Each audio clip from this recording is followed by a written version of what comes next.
Welcome to economics in easy वे।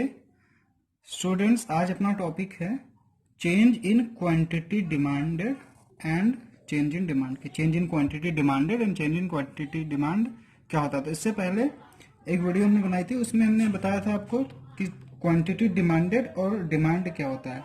तो वो वाली वीडियो अगर ना देखी तो ज़रूर देख लें। वो वाली वीडियो थी why does demand curve slopes downward. उसमें हमने बताया था डिमांड क्या होता है और क्वांटिटी डिमांड क्या होता है।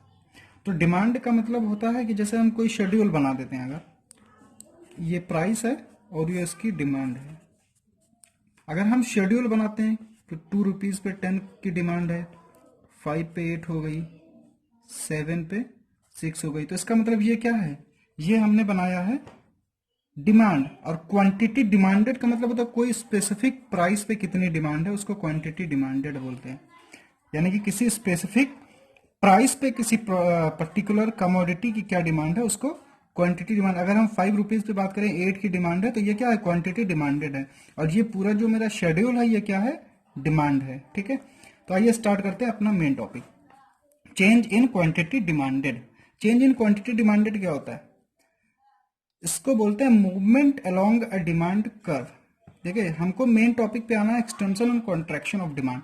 बस इससे पहले ये भी क्वेश्चन समझना इंपॉर्टेंट है कि एक्सटेंशन और कॉन्ट्रैक्शन ऑफ डिमांड को और किस तरीके से क्वेश्चन पूछा जा सकता है। देखिए, है अल्टीमेटली एक्सटेंशन ही। अगर आएगा क्वेश्चन कि movement along a demand curve, तो movement along a demand curve के दो सिचुएशंस हो सकती हैं extension and contraction of demand. Extension of demand and contraction. अगर इंडिविजुअली पूछेगा क्वेश्चन एक्सटेंशन ऑफ डिमांड क्या होता है या कॉन्ट्रैक्शन, तो एक चीज बताएंगे। पूछेगा अगर चेंज इन क्वांटिटी डिमांडेड या movement along a demand curve, तो ये दोनों सिचुएशंस हमको बतानी पड़ेंगे। इसका विद डायग्राम और शेड्यूल नेक्स्ट वीडियो में हम डिस्कस करेंगे। अभी देखते हैं कि ये होता क्या है। तो चेंज इन क्वांटिटी डिमांडेड को ही बोलते हैं movement along a demand curve. Movement यानी कि जब डिमांड कर्व मूवमेंट करता है। शिफ्ट अलग चीज होता है, शिफ्ट नहीं करता। शिफ्ट मतलब जब नई डिमांड कर्व बन जाए। अब मूवमेंट मतलब कि जो डिमांड कर्व है वो एक ही है, बट उसका जो है रोटेशन होता है, मतलब चेंजेस होते रहते हैं उसके स्लोप्स। तो यहाँ पे क्या है, movement along a demand curve. ठीक है, तो क्वांटिटी डिमांड को बोलते हैं movement along a demand curve. अब मूवमेंट के दो सिचुएशंस होंगे, extension of demand and contraction of demand. Extension of demand का मतलब होगा, एक्सटेंशन का मतलब होता है इंक्रीज। एक्सटेंशन का मतलब इंक्रीज, तो यानी कि इंक्रीज ऑफ डिमांड ये लिखा है। Extension of demand means increase in demand. Contraction of demand means decrease in demand. Contraction of demand means demand decrease करे। बट अब इससे पहले हम अभी नीचे टॉपिक में आएंगे चेंज इन डिमांड, तो वहां पे भी इंक्रीज और डिक्रीज इन डिमांड होगा।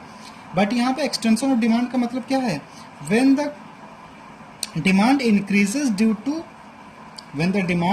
increases due to decrease in its price। यानी कि एक्सटेंशन ऑफ डिमांड का रीजन क्या होगा, caused by decrease in own price of the commodity.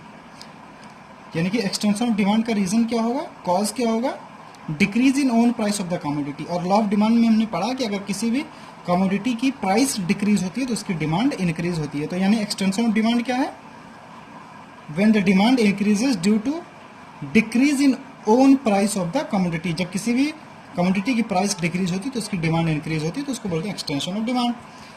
अब देखते हैं कॉन्ट्रैक्शन ऑफ डिमांड। कॉन्ट्रैक्शन का opposite, caused by increase in own price of the commodity. Caused by increase in own price of the commodity. When the demand decreases due to increase in own price of the commodity. जब किसी भी commodity की price increase होती है तो उसकी demand decrease होती है। हमने लॉ ऑफ डिमांड में आपको ऑलरेडी बता रखा है। तो contraction of demand means when the demand decreases due to increase in own price of the commodity. जब किसी कमोडिटी की प्राइस इंक्रीज होती है तो उसकी डिमांड डिक्रीज होती है, उसको बोलते हैं कॉन्ट्रैक्शन ऑफ डिमांड। ठीक है, तो यही मूवमेंट होता है।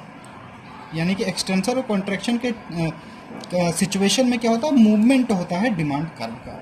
तो ये अपना है चेंज इन क्वांटिटी डिमांडेड। यानी कि ये क्वेश्चन आ सकता है, ऐसे भी आ सकता है, ये पूछा जा सकता है। इसमें बहुत सारे क्वेश्चंस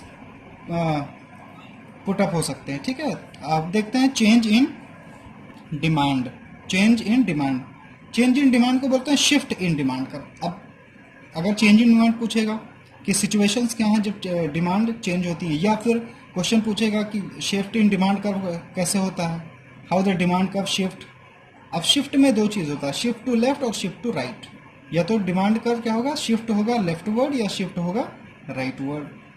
ठीक है। लेफ्टवर्ड और राइटवर्ड कैसे होता है, जैसे ये हम बता रहे हैं, अगर ये डिमांड कर्व है और ये हमने एक स्टैंडर्ड डिमांड कर्व बना रखा, अब ये डिमांड कर्व अगर इधर हुआ तो ये क्या हुआ, शिफ्ट लेफ्टवर्ड, और ये एक नया अगर डिमांड कर्व बन गया इधर तो ये क्या हो गया, शिफ्ट राइटवर्ड। ये क्या है, शिफ्ट लेफ्टवर्ड, ये है शिफ्ट राइटवर्ड। अब इसको नेक्स्ट वीडियो में हम और डिटेल में डिस्कस करेंगे, डिक्रीज इन और increase demand with diagram next video में डिस्कस करेंगे। अभी सिर्फ हम उसको थ्योरेटिकल कॉन्सेप्ट समझते हैं। तो decrease in demand means, decrease in demand, अब देखिए एक चीज कंफ्यूजन होगा कि एक्सटेंशन और कॉन्ट्रैक्शन ऑफ डिमांड। यहाँ पे जब हमने कॉन्ट्रैक्शन ऑफ डिमांड बताया था तो कॉन्ट्रैक्शन मतलब डिक्रीज बताया था, बट यहाँ पे डिक्रीज इन डिमांड का और इंक्रीज इन डिमांड का रीजन अलग होगा, कॉज अलग होगा। डिक्रीज इन डिमांड क्यों होगा, when the other factors decreases, मतलब डिक्रीज इन डिमांड का रीजन क्या होगा, caused bye factors other than own price of the commodity. यानी ये जो डिक्रीज और इंक्रीज होगा या इंक्रीज इन डिमांड होगा, ये इसका रीजन क्या होगा, इसका रीजन प्राइस नहीं होगा, other than own price of the commodity. यानी डिक्रीज इन डिमांड और इंक्रीज इन डिमांड के केस में जो अपना प्राइस होगा वो कांस्टेंट होगा, जो प्राइस होगा वो इन दोनों सिचुएशंस में प्राइस होगा जो कांस्टेंट होगा। और इससे पहले हमने एक्सटेंशन और कॉन्ट्रैक्शन में देखा था कि उसके जो कॉजेस थे वो प्राइस थे, यहाँ पे प्राइस ना होकर के कोई और फैक्टर्स होगा। याद करिए जब हमने assumptions of the law of demand बताया था तो उसमें बताया था टेस्ट एंड प्रेफरेंस, टेक्नोलॉजी, ये सब कांस्टेंट होनी चाहिए, बट यहाँ पे क्या होगी, ये सारी चीजें अगर चेंज होगी, यानी कि प्राइस नहीं चेंज होगी, अगर टेक्नोलॉजी चेंज होगी, अगर हमको अच्छी टेक्नोलॉजी से यूज करके प्रोडक्शन करेंगे तो इंक्रीज इन डिमांड होगा, डिमांड इंक्रीज होगा। तो यहाँ पे क्या है, प्राइस सेम रहेगा, प्राइस कांस्टेंट रहेगा, बट डिमांड इंक्रीज होगी, तो ये क्या होगा, increase in demand. Decrease in demand, अगर हमको कोई ओल्ड टेक्नोलॉजी यूज करें प्रोडक्शन में या टेस्ट एंड प्रेफरेंस ही चेंज हो जाए, लोग उसको उस कमोडिटी को प्रेफर ही नहीं कर रहे हैं, तो डिमांड हमारी डिक्रीज हो जाएगी, तो उसको डिक्रीज इन डिमांड बोलते हैं। ठीक है, तो यानी डिक्रीज इन डिमांड और इंक्रीज इन डिमांड का रीजन क्या होगा, कॉज क्या होगा, factors other than price, price को छोड़ के कोई और रीजन होगा, और एक्सटेंशन और कॉन्ट्रैक्शन का रीजन क्या होगा, प्राइस होगा। ठीक है, अब लॉ ऑफ डिमांड के अकॉर्डिंगली वो चलता है, डिमांड कब इंक्रीज होगी, डिमांड कब एक्सटेंड होगी, when price of the commodity decreases.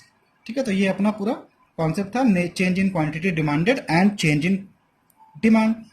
एक चीज और यहाँ पे, शिफ्ट टू लेफ्ट और shift to right, decrease in demand. अब देखिए इसमें क्या होता है, डिक्रीज इन डिमांड में एक नई डिमांड कर्व जनरेट होती है, जैसे ये हमने बताया ना, तो ये क्या हुआ, या तो शिफ्ट इन लेफ्ट वर्ड या शिफ्ट टू राइट वर्ड। तो क्वेश्चन ऐसा भी आ सकता है कि when does demand curve shift leftward या when does demand curve shift rightward. तो ये अपना आंसर हो सकता है, ऐसे भी आ सकता है, ऐसे भी आ सकता है। मतलब क्वेश्चन का पूछने का जो तरीका होता है वो कोई भी हो सकता है। ठीक है, तो सारे कॉन्सेप्ट्स आपको आने चाहिए।